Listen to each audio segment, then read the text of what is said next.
Madre de familia de colegio de Guayaquil donde ocurrieron los abusos sexuales se turnan en la vigilancia de sus hijos, sobre todo a la entrada y salida de alumnos.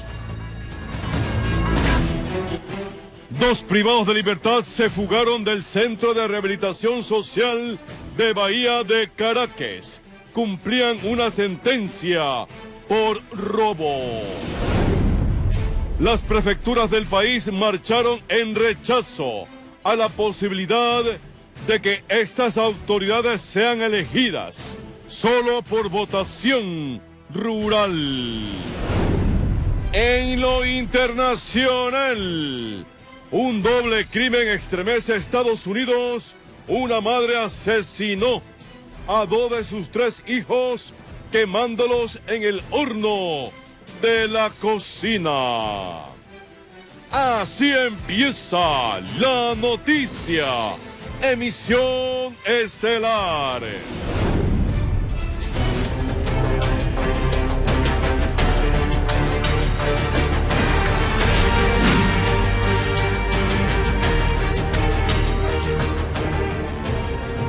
Queridos televidentes de todo el país, buenas noches y bienvenidos. Madres de familia del colegio Réplica, donde presuntamente se habrían cometido 5 casos de abuso sexual, se turnan en la vigilancia de sus hijos durante la entrada y la salida. La ex rectora del plantel deberá rendir su versión este miércoles en la Fiscalía. Según el ministro de Educación, desde el 2014 hasta la fecha, se han denunciado más de 800 casos en el país. Que se tiene que hacer justicia. Merodean por las calles laterales de un plantel que se encuentra en el ojo del huracán. Se curan en salud porque no quisieran enfrentar lo mismo en ningún plano. Estamos haciendo campañas, vienen las madres a hacer guardia en todo lo que es la escuela, pues los baños, las puertas, todo. ¿En qué horario se lo hace? En la hora de recreo, en la entrada y la salida. El presunto asalto de la inocencia es lo que la Fiscalía investiga desde hace 2 semanas, tras las denuncias de los padres de familia. 5 menores habrían sido ultrajados por 4 profesores. Vamos a receptar las versiones libres y voluntarias de todos los docentes del plantel para que acudan a pedir sus declaraciones en base a lo que se está investigando. La ex titular del colegio, Patricia C., ha sido citada para que dé su versión este miércoles a las 11 de la mañana. El abogado en libre ejercicio, Joselito Argüello, también interpuso una denuncia porque dice que hay algo que aún no le cabe en la cabeza. Omisión dolosa de la que hizo gala en perjuicio de estos niños que fueron perjudicados en el cometimiento no solo de un delito, sino de varios delitos de naturaleza sexual, como es el acoso sexual, como es el abuso sexual, como es la violación sexual. En este momento nosotros tenemos 882 casos registrados entre el 2014 y el 2017. Este lunes el ministro Fander Falconi estuvo en la Fiscalía del Guayas. Antes, el abogado Hernán Ulloa, con una ex docente del magisterio, quien aseguró que en otro plantel denunció lo mismo. Las estudiantes no denuncian este tipo de hechos de acoso sexuales de parte de los docentes, es por el miedo a que los docentes tomen retaliaciones. Y que cuando denunció con anterioridad la destituyeron. Bueno, exactamente eso es lo que hay que investigar en el caso de la Fiscalía y en nuestro caso levantar todas las acciones administrativas. Es exactamente lo que hay que hacer. Como usualmente sucede en casos de conmoción social, al alar el velo del espíritu de cuerpo, una olla se destapa y encienden el ventilador de un condenable secreto a voces, informó Jorge Escobar. Surgen nuevas denuncias en contra de docentes en planteles educativos. En esta ocasión, madres de familia acudieron a la Fiscalía Provincial del Guayas para denunciar una presunta agresión física a menores por parte de una maestra de una escuela fiscal de Guayaquil. Las denuncias apuntan contra una maestra del 4º año de educación básica de este plantel educativo fiscal que está en el norte de Guayaquil. Las madres denunciantes dicen que a sus niños de 8 años de edad los han maltratado física y psicológicamente.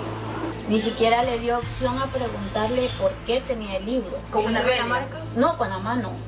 Llegó rojo y le dolía. Y estuvo casi como una semana con el dolor y que le dolía la cabeza del golpe que había tenido. ¿Era la primera vez que lo maltrataba? Anteriormente le gritaba, le decía que era un tartamudo, que solo porque mi hijo no pronuncia bien la R. ¿Cómo se dio cuenta? ¿El niño se lo contó? Ella le estaba revisando los cuadernos, entonces yo le dije que le iba a poner al día para que le revise. Entonces, mandándole los deberes, él me venía de nuevo con los cuadernos así igual. Entonces yo le digo, ¿por qué no le presenta los cuadernos? No, dice que la señorita me tira los cuadernos. Le digo, a ver, dime la verdad, vamos a conversar. Entonces ahí me comentó que sí, que le pegaba, que le gritaba. Los hechos ya habrían sido reportados a las autoridades del plantel. Yo puse la denuncia el 13 de septiembre. ¿Y no habían hecho nada? Tenían que hablar con la psicóloga de la escuela para que ella tome el informe y de ahí ellos procedían. ¿Y durante ese tiempo los maltratos seguían? O sea, siguen todavía. Este año se está dando en cuarto y el año pasado parece que fue que le escuché a la rectora que se dio en séptimo. Pero hay padres que no quieren afrontar la situación porque hay un niño que sí tiene problema que es especial. A él lo maltrata más todavía. Estas dos madres de familia acudieron a la Fiscalía Provincial del Guayas para poner la denuncia penalmente.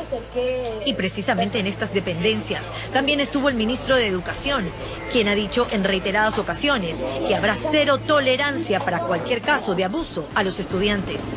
Justamente yo me encuentro en este momento en la Fiscalía para coordinar acciones, pero también para pedir celeridad en todo lo que corresponde a la actuación, en este caso judicial. En nuestro caso, lo que corresponde en el ámbito administrativo igualmente.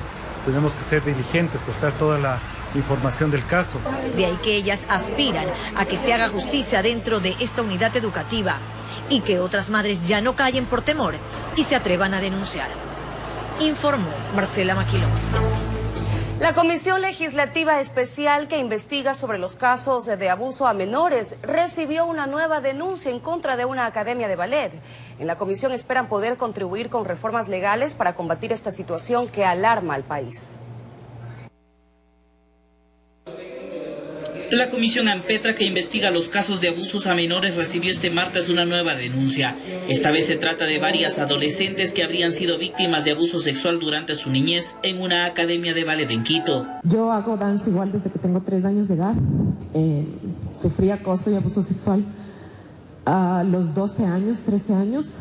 Y en ese momento nuestro maestro de danza se hizo nuestro amigo, se hizo nuestro ídolo para que nosotros no podamos decir nada.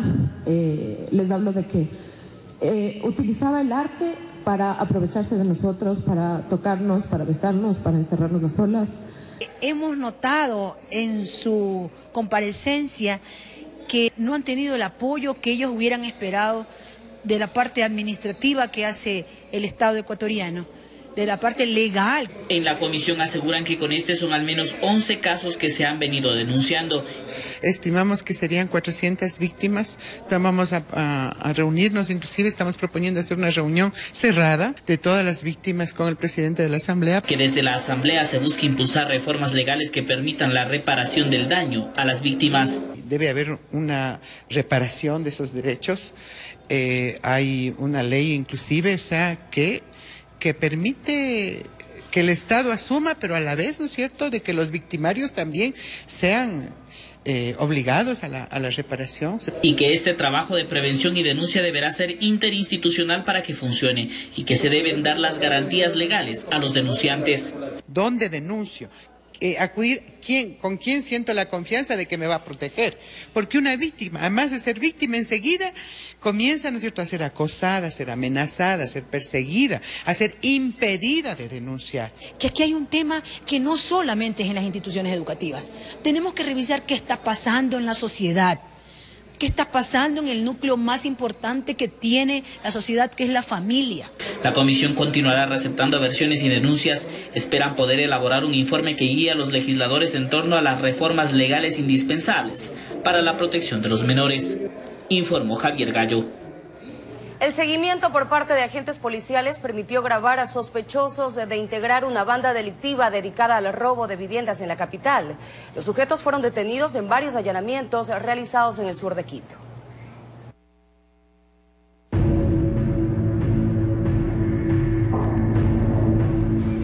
Como que tenían delimitado el territorio, se movían en el sur de la urbe. Los sospechosos, identificado el inmueble, astutamente timbraban para saber si alguien estaba en casa o todos salieron con la seguridad que nadie respondió. daban luz verde y actuaban. Los videos logrados por agentes de la Dirección General de Inteligencia evidencian que no les tomaba mucho tiempo acabar con la seguridad desde adentro. Ellos lo que tratan de buscar son domicilios posiblemente que salieron a hacer alguna actividad, salieron a sus trabajos o alguna situación, razón por la cual los domicilios se encontraban abandonados. Después de algunos minutos vuelven a salir, se puede apreciar que abandonan la vivienda con las manos llenas, cargan objetos que saben que son de fácil comercialización, sobre todo que generan dinero rápido y tienen acogida en el mundo de la cachinería. Son objetos que son comercializados mediante mercado negro o en las cachinerías. La misma manera de ingresar se repite en otros robos. Según los agentes de la DGI, 2 eran casi siempre los encargados de cerciorarse que la casa esté sin ocupantes. Metros más atrás un vehículo los esperaba para cargar lo que lograban sacar. Existe una banda bien organizada que se dedica al robo de los domicilios. Ellos tienen su rutina de cometimiento de los delitos. Judicializado el tema, los videos fueron claves para sustentar la actividad a la que se dedicaban. En los allanamientos realizados en varios puntos del sur de Quito encontraron relojes, cadenas, anillos, así como artículos eléctricos que no tenían ningún documento de respaldo. Los 6 detenidos, entre ellos alias Conejo, presunto líder de la organización delictiva, fueron sentenciados a 24 meses de prisión por el delito de asociación ilícita para robar domicilios. Se sometieron al procedimiento abreviado, es decir, aceptaron el delito. En Quito informó Iván Casamen. Pasamos al ámbito internacional. Existe conmoción en Estados Unidos. Una mujer es acusada de haber asesinado a 2 de sus 3 hijos, quemándolos en el horno de su vivienda. El padre de los menores dio aviso a las autoridades. En Estados Unidos, una mujer fue acusada de homicidio por la muerte de 2 de sus hijos, a quienes habría colocado en un horno y luego lo incendió. Así lo señala la investigación policial. El hecho se registró en Atlanta y la acusada del doble crimen es Lamora Williams, de 24 años, una madre de 3 niños quien había renunciado a su trabajo hace algunas semanas por no tener con quién dejar a sus hijos de 1, 2 y 3 años. Desesperada y con evidente desequilibrio mental, decidió terminar con la vida de los menores. En principio, la mujer intentó negar el crimen cuando fue confrontada por las autoridades, asegurando que los había dejado con una niñera y los halló muertos al regresar. Sin embargo, las pruebas y testimonios revelaron la horripilante masacre. Aunque la autopsia todavía no determinó las causas de la muerte de los 2 menores, la policía halló quemaduras en los cuerpos que corresponderían al horno del domicilio.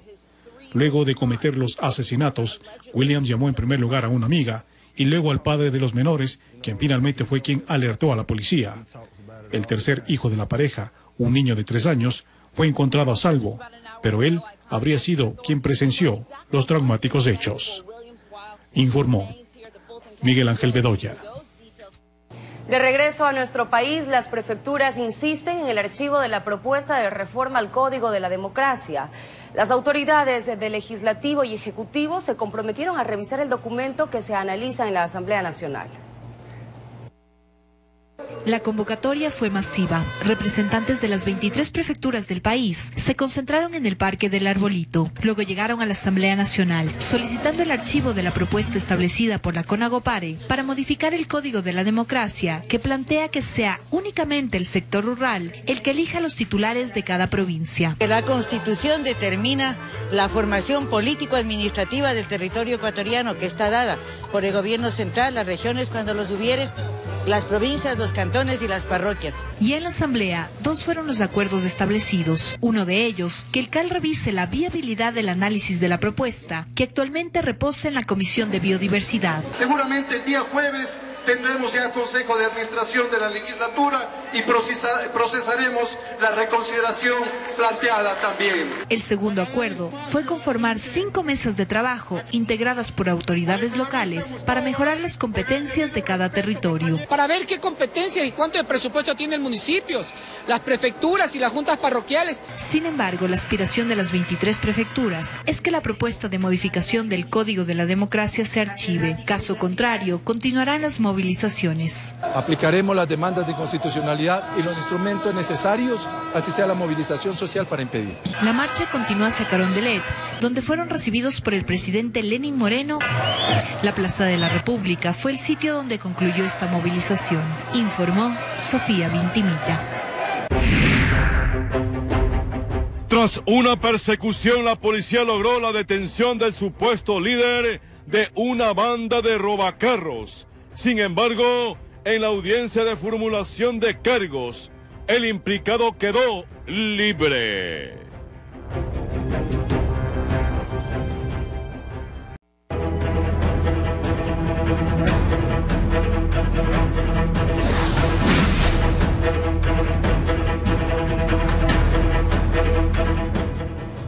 Gracias por continuar en nuestra sintonía. Tras una persecución, la policía logró la detención de un ciudadano a quien consideran como el líder de una organización dedicada al robo y estruche de vehículos. Sin embargo, en la audiencia de formulación de cargos, el implicado quedó libre. Cámaras de videovigilancia permiten captar al ciudadano el pasado 16 de agosto del presente año, mientras participaba del aparente estruche a un vehículo parqueado al norte de Guayaquil. Primero se acerca fingiendo que habla por teléfono, pero cuando logra estar seguro que nadie se encuentra a su alrededor, procede a robar el vehículo.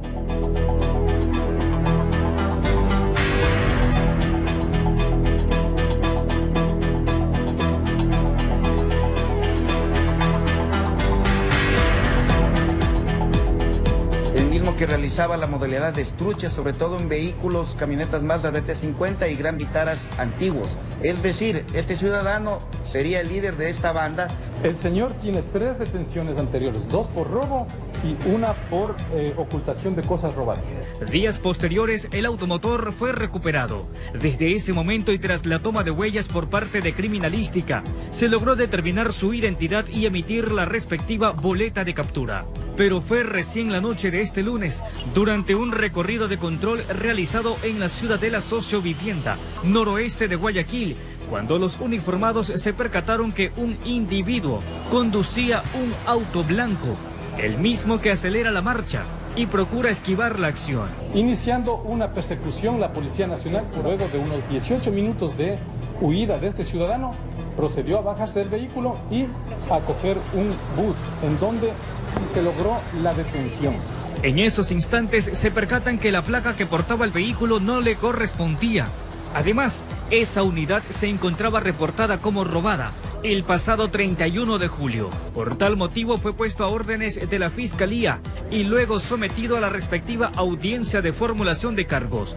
Allí, según el comandante de la Zona 8, el dictamen no resultó como esperaban. Hoy, en la mañana, 3 de la mañana, pasó la audiencia de formulación de cargos y el ciudadano ha salido libre, luego de ser detenido en posesión de un vehículo robado. Sin embargo, aprovechando la vigencia de la boleta de captura por el vehículo en el cual estaban marcadas sus huellas, hubo esperanza para evitar que el sospechoso retorne a las calles. A buena hora, producto de la investigación, nosotros tenemos la boleta de captura que ojalá de esta sí no vaya a salir libre. Con ello, el general Tobar expresó que hay satisfacción porque se logró detenerlo, pero asegura que la institución se encuentra inconforme con la primera decisión del juez. Porque como en este caso la Policía Nacional cumple eficientemente su trabajo y lastimosamente nos topamos con estos temas. Informó José Morales. Son 4 las familias que lo perdieron todo, producto de un voraz incendio registrado en la 25 y la F al suroeste de Guayaquil.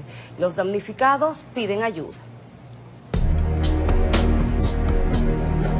Ella lo sintió arriba en la madera, como era madera el piso. Clarito llegaba, dice, el fuego arriba. Fueron minutos de terror.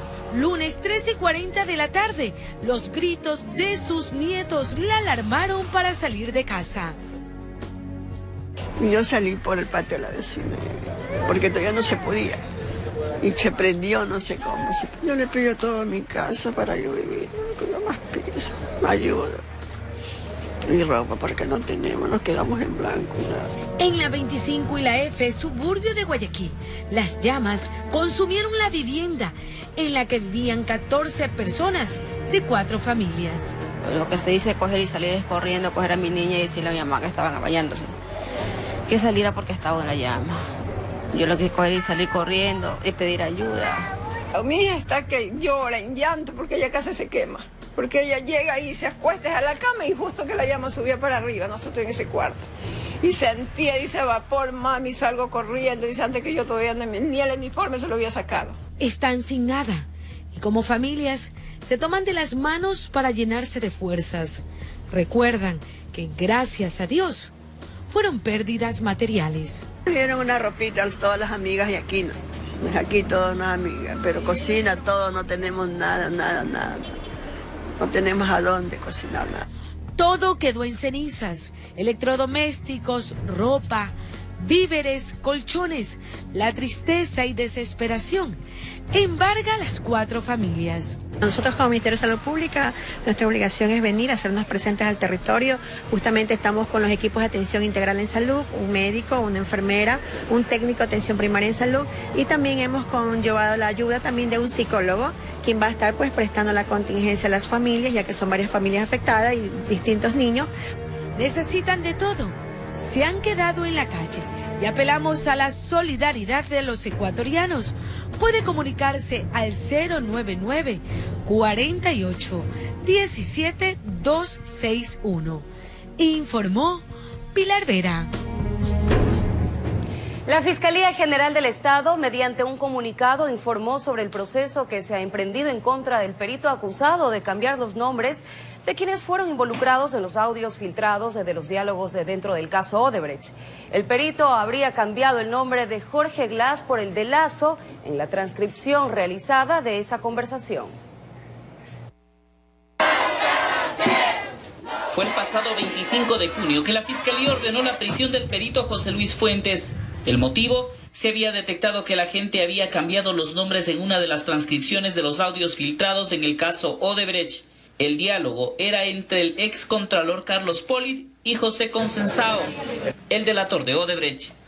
Pero yo supe que Jorge Glass está ahí haciendo caja, pidiendo plata, teniendo mucho dinero ahí para... El perito está siendo acusado de delito procesal, pues en su transcripción del diálogo cambió el nombre del vicepresidente Jorge Glass y en su lugar escribió Lazo. El perito Fuentes argumentó que el error se produjo pues no contaba con las herramientas adecuadas para realizar la transcripción, además de que estaba actuando bajo presión, pues le habían otorgado muy poco tiempo para realizar el trabajo. Descartó en su versión cualquier influencia externa para que cambiara estos nombres. En un comunicado de prensa difundido este martes, la Fiscalía recordó que fue quien inició el proceso investigativo, pues la demora en la entrega del informe pericial y la existencia de datos erróneos, información inexacta y nombres cambiados pudieron inducir al error que motivaron al fiscal general a actuar de manera inmediata. Informó Javier Gallo. La defensa legal del vicepresidente Jorge Glass planteó nuevos recursos que buscan reemplazar la medida de prisión preventiva que cumple el segundo mandatario en una cárcel de Quito por el supuesto delito de asociación ilícita en el caso Odebrecht. En este aspecto apelaron el recurso constitucional de habeas corpus que fue negado en primera instancia. Por presunto delito de prevaricato fue denunciado el juez Miguel Jurado, que actúa como garantista del proceso que se siga a Jorge Glass y otros implicados por supuesta asociación ilícita en el caso Odebrecht. La querella fue planteada por la defensa legal del vicepresidente. Para que sea otro juez ya no comprometido con esta trilogía de actores que están atacando al vicepresidente, el fiscal por un lado, Odebrecht por otro lado y el juez de lo penal violando la ley, prevaricando, y esto es muy sospechoso realmente, muy sospechoso. Y todo lo que ha hecho, lo que ha dicho Santos de Odebrecht, lo da por cierto sin haber investigado. El testimonio de Santos, por ejemplo, no es prueba, no es ningún indicio en contra del vicepresidente de la República. ¿Por qué? Porque no ha sido corroborado. Sin embargo, el fiscal lo da por cierto y lo presenta como un mecanismo para que el juez haya dispuesto el 2 de octubre la prisión preventiva, que es arbitraria. También dio a conocer que apeló la negación del proceso constitucional de habeas corpus que recayó en una sala de lo laboral en la Corte Nacional. Ahora será el titular de ese poder del Estado quien acogerá o negará en última instancia la suspensión de la prisión preventiva que cumple el vicepresidente en la cárcel 4 de Quito desde el 2 de octubre. Hay parámetros internacionales que establecen lo que significa la arbitrariedad en cuanto a la prisión preventiva del vicepresidente, porque no puede ser que por riesgo de fuga, que no ha sido demostrado, se le haya dispuesto la medida de privación de la libertad, que viola sus derechos humanos fundamentales. En cuanto a la recusación del juez jurado, mediante sorteo recayó en un conjuez que, de admitir la causa, llamará a audiencia al juez cuestionado, que perderá su competencia en el proceso. Pero para que la causa sea calificada, quien recusa, es decir, Glass, deberá consignar una caución de entre 1 y 3 salarios básicos. Si se niega la acción presentada, se ordenará la ejecución de ese cobro, informó Enrique Muñoz. Mañana, en la noticia de las 6:30, 2 adolescentes. De regreso con más noticias. El Frente de Transparencia y Lucha contra la Corrupción presentó un informe de su gestión. En el mismo se advierte de la fragilidad de la institucionalidad en nuestro país, lo que habría sido aprovechado por Odebrecht para cometer actos de corrupción en la contratación pública, según sus miembros. 4 meses de trabajo y el Frente de Transparencia y Lucha contra la Corrupción, creado mediante decreto ejecutivo, descubre las primeras deficiencias. Del estudio que ustedes han hecho, ¿se podría decir que las entidades de control han sido frágiles y por eso se dieron los actos de corrupción? Odebrecht visibilizó la fragilidad de la institucionalidad en los países latinoamericanos. El Ecuador no ha sido la excepción, lamentablemente, y eso es lo que hay que corregir y hacer las reformas que correspondan. Se recomienda empezar blindando el sistema de administración pública. Fortalecer los sistemas de control en el país, tanto en lo que se refiere al ámbito de la lucha contra la impunidad, como en lo que se refiere al ámbito de la administración pública o de la gestión.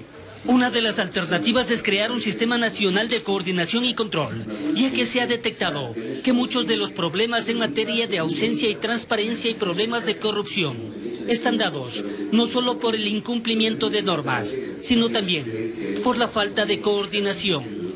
Precisamente estructurar un sistema nacional de coordinación y control que le permita verificar el cruce de competencias, simplificar los procedimientos y sobre todo generar un proceso de información que permita articular las gestiones que diferentes entidades están haciendo a nivel de control. Frente de Transparencia que, con la entrega al presidente Lenín Moreno del documento final de su gestión, se despide. El presidente nos ha agradecido el trabajo encomendado, ya el resto es cuestión de que el presidente procese las recomendaciones entregadas. Él sabrá darles vía iniciativa legal a la Asamblea Legislativa. La comisión no dio a conocer cuántas recomendaciones contempla el resumen ejecutivo y cuyo documento final será entregado al primer mandatario en los próximos días. Eliminar la discrecionalidad en la contratación pública, fomentar los procesos de transparencia y democratizar el recurso público para que todos los ecuatorianos tengan acceso a la contratación pública. De esa manera protegemos y optimizamos los recursos públicos. Informó Héctor Romero. Cambiamos de tema. En nuestro país, el cholo es descendiente de los grupos originarios de la costa. Es el habitante que se ha establecido desde tiempos ancestrales a la orilla del mar y que se ha dedicado primordialmente a la pesca y a la navegación.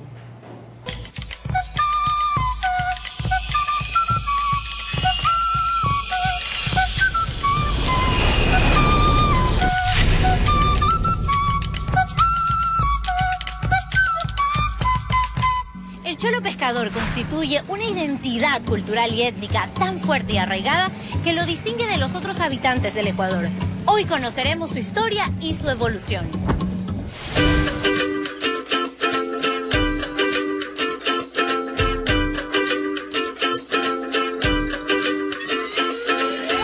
Pues el cholo es un nativo, es un heredero de los ancestros nativos del litoral ecuatoriano. ¿Heredero de quiénes? Heredero de los primeros habitantes del sector. De acuerdo a los arqueólogos y a los estudiosos, los primeros habitantes en Santa Elena, hablemos de los Valdivia, la cultura Valdivia hace 7 a 10.000 años, luego se transforma en una cultura huancala, cultura chorrera, cultura bahía, jamacuaque. Todas estas culturas desembocan de 500 años después de Cristo en la cultura manta. Esta es la cultura final, la cultura que se encuentra con los españoles en 1526. Esta cultura tiene más o menos unos 1000 años de existencia, pero es heredera de todos los conocimientos, tecnologías de las culturas anteriores, y cada cultura lo fue perfeccionando. Esa cultura, en ese encuentro con el español, viene a dar lugar al cholo. El cholo es ese aborigen. Termina la cultura manteña 1526, hablo concretamente el año en que llega Bartolomé Ruiz de España, los primeros españoles que llegan acá, los cronistas de Indias que hablan cómo vivía la gente, qué hacía, cómo eran sus casas, sus creencias. Y gracias a ellos, a esas crónicas de Indias, más los objetos arqueológicos que fueron encontrados, que corroboran muchos rasgos importantes del pescador, del ceramista, del hombre de la cultura antigua.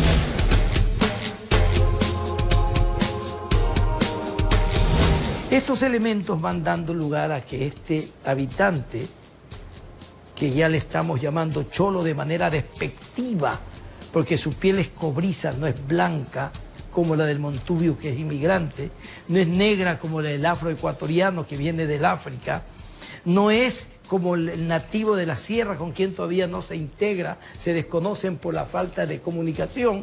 Este nativo local, que empieza a ser llamado cholo, va teniendo su propia forma de ser.